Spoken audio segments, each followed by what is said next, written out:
Make sure you warm up before you do sprints, especially on concrete.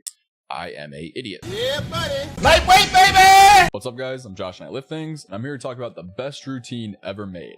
531 by Jim Wendler. First off, 531 is an ever-changing program. It was first created in 2008 and since then has had many adaptations. The initial book had tons of templates that build upon the main routine, and since then Wendler has released 2 mainstay books to go along with it, as well as like hundreds of articles outlining different templates. The 2 new books are Beyond 531 and 531 Forever. Both of these have massive amounts of updates as well as slight changes to the main routine or the core tenets of the program, but the main points still stand. For this reason, in this video, I'm specifically going to be talking about the base 531. I won't touch on any of the modalities or the changes that come in future books, though I will mention some of my favorite templates. If anything, I'll make a video discussing these future changes later on down the line. Now, massive amounts of resources have already been created on this routine, with the vast majority coming from Wendler himself. You can find hundreds of pages of articles, facts, forum replies, or anything else that he's written on his own site, sites like T-Nation, and loads of other places. You can find custom-made calculators, spreadsheets, templates, and anything else from a bunch of people who just love the routine. But you won't get the full story of the routine from those resources or from this video. You should buy the book. Go support awesome coaches with literal decades in this industry, and the Amazon links to each of the books mentioned will be listed down in the description. With that being said, let's move on to the program. 531 is a program that uses a 1-month-long mesocycle, which basically means a medium-length training block, or in this case, about 1 month. Weeks 1 through 4 each use different percentages of weight for your main working sets. They also use different rep ranges, but I will touch on that in a moment. It's traditionally a 4-day-a-week routine, with each day focusing on a primary compound lift. 1 day for the bench, 1 day for the squat, 1 day for the overhead press, and 1 day for the deadlift. There are 3-day and 2-day variants, which also work great, but we're not going to be touching on those here. One last thing to important is the training max, or TM for short. In 531, every single percentage for your main movements of that day is based off of your training max, which is based off of a 90% calculation of your actual or estimated 1 rep max. This ensures that you follow one of the main tenets of the program, which is start too light. You don't need to train at 100% intensity in order to get stronger or build muscle. And the only way to train for long periods of time without injury is by picking your battles. Now, the rep ranges for the week are as follows. Week 1 is 3 sets of 5. Week 2 is 3 sets of 3.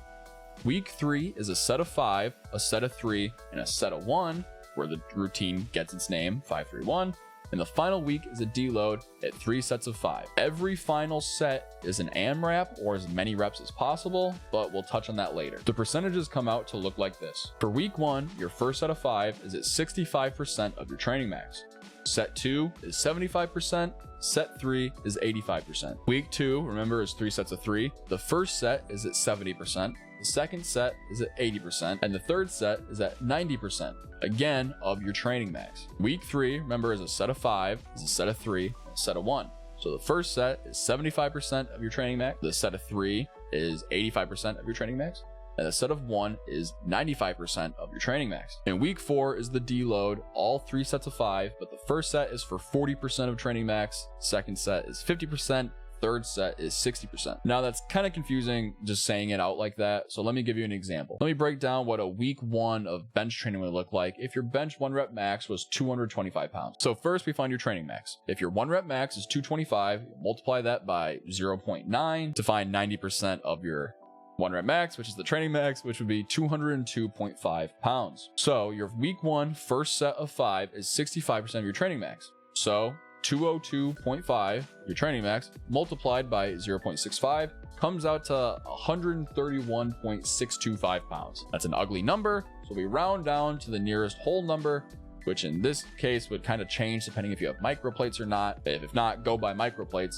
But for this example, we would round down to 130 pounds for a set of 5. Your next set of 5 is 75% of your training max, so 202.5 times 0.75, that comes out to 151.875.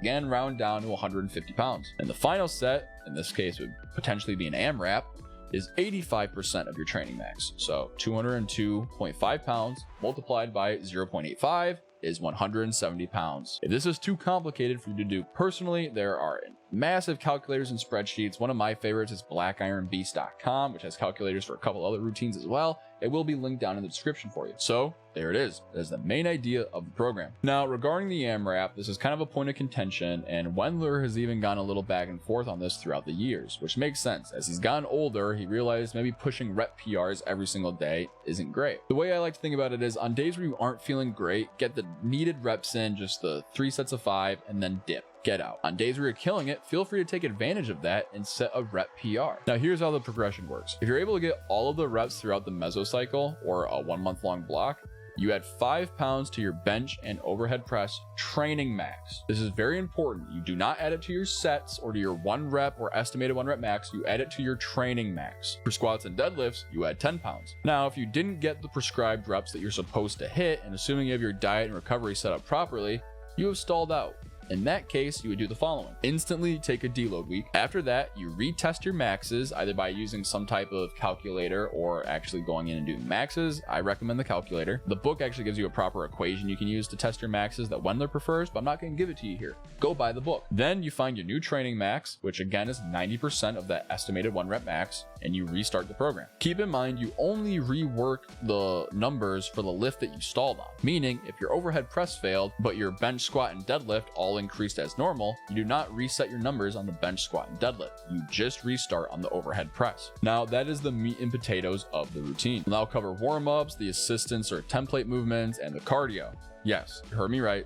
Cardio. As for warm-ups, Wendler is a big fan of doing something to get your heart pumping, be it some jumping jacks, be it some jump rope, bike work, treadmill, whatever. He then often recommends Joe DeFranco's Agile 8, which I have referenced on this channel before. It involves some dynamic and some static stretching, a little bit of myofascial release. He then recommends typically something like box jumps or throws, something that will actually warm up the CNS and get your joints moving, get you breathing, and wake you up. Don't think about it like box jumps on lower days and med ball throws on upper body days. Throws and jumps should be a full body movement. So pick what you like and what you have access to. Cardio, Wendler leaves the whole thing pretty open-ended. You'll notice this a lot with him. He is he does his due diligence on the main work and then leaves the rest kind of up to you to it up or to do it right. He gives many different ideas on how to do cardio properly, but for the most part, he normally says on lower body days, do some soft cardio, and upper body days, do some hard cardio. Now, hard and soft is kind of arbitrary, but for the most part, light cardio may be something like a weighted vest walk, maybe a just, long distance run, maybe some, rowing work. Hard cardio is going to be stuff like sled drags, prowler pushes, hills, stairs, actual hard cardio. Don't kill yourself here, but also don't be a fat. Wendler himself said he got very tired of only being able to waddle up to the squat bar, but then squat a ton of weight. Now, assistance. If I listed every single assistant template here, we would be here all day. Maybe I'll make a video on like my personal favorites or breaking down some of the most popular ones, but instead I'll just give some kind of general outlines and then I'll list some names of the popular templates so you can kind of Google them yourself. In general, the typical outline given by Wendler is 50 to 100 reps every single training day from 3 different categories: a push, a pull, and then a single leg / core. You can split this between 2 to 3 exercises for each muscle group. This is very arbitrary and open to interpretation, and that's the whole point. Main idea is do something, don't do too much. Leaving it open-ended like this can make someone have more fun during their training, allows each person to personalize their program. Obviously the main working sets are a doctrine. They're very regimented and aren't meant to be altered. The assistance movements, you can kind of do what you want. Doesn't matter. This is just excess work that people feel like they have to do. It's not that big of a deal, so just do something. Now for the templates, you can look up stuff like Born But Big, Triumvirate, Building the Monolith, the I'm Not Doing Jack Shit, 531 for bodybuilding, 531 for powerlifting, 531 bodyweight, and countless more.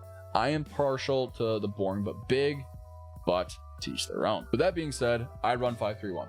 And I do make some modifications to it that Jim maybe wouldn't like all that much. What I specifically do is this. I do a 4-day 5-3-1, except I do 3-5-1, meaning I alternate the 5-week and the 3-week. I feel really good going into moderately heavy weight on my 3-week after a deload, and then I get a little break with my 5-week, which gives me a little bit more energy going into my heaviest week of the 5-3-1 week. I forget who wrote about this first, but that is my favorite way to do it. I then run Boring But Big, the less boring option. So Boring But Big basically means that after your bench press strength work, you would then do 5 sets of 10 on bench with typically anywhere from 30 to 50% of your training max. I do the less boring option, which means on my bench strength days, I do overhead press for 5 sets of 10. And on my overhead press strength days, I do 5 sets of 10 bench press. Same thing with squat and deadlift where they're flopping back and forth like that. I will also occasionally, instead of doing a strict compound movement, I will alternate for something else. So for my overhead press, boring but big option, I may do a push press. For my bench, boring but big, I may do an incline press or dips. For squat, maybe I'll do front squats. For deads, maybe I'll do deficit deads. You get the idea. On days I feel great, I use joker sets and first set last sets. Now this is coming from more beyond 531 and 531 forever, so I'm not going to touch on these here, but you can look them up if you really want to. In reality, buy the books. What they essentially mean is on days where I feel great, I do a little bit more work. On days where I feel bad, I don't worry about it. I just put it away. In between every single pushing movement, I do some type of upper back work, whether that's something simple like face pulls or band pull aparts, or even sometimes pull-ups. That's just purely for shoulder health and to get some more upper back volume in there to counteract all the pushing. My assistance work, I typically do it in a bodybuilding style. So I will pick a day, like for instance, my bench day is pretty much chest and triceps. My deadlift day will be a big back day. My squat day will be a big legs day. You get the idea. Don't really track this that much. I kind of just do whatever I want to do, get a good pump, make sure I feel something, try to progress in some way, and then leave. Then for cardio, I do 2 easy days and 1 hard day, though I have been lazy about my hard days since I had my hamstring injury last October. Make sure you warm up before you do sprints, especially on concrete. I am a idiot. And guys, that is 531. With this video, you hopefully understand the base core tenets of it, and hopefully I've convinced you to go purchase the book. This is an extremely adaptable program. This program can be adapted to fit what you need. There's a version for beginners, it's great for intermediates, it's great for more advanced trainers. Sure, it is a nice slow progression, but that is the entire point. You should be able to run this program for like 7 to 8 cycles before you actually have to reset on anything. This program has it all figured out for you. If you see a program that says 3 sets of 8 without any reference to intensity, it's a shitty program. This program has it all laid out for you. It is amazing. Please go read the books. I love Jim Wendler. A lot of my training or quote unquote coaching mantras come from people like him and Dave Tate.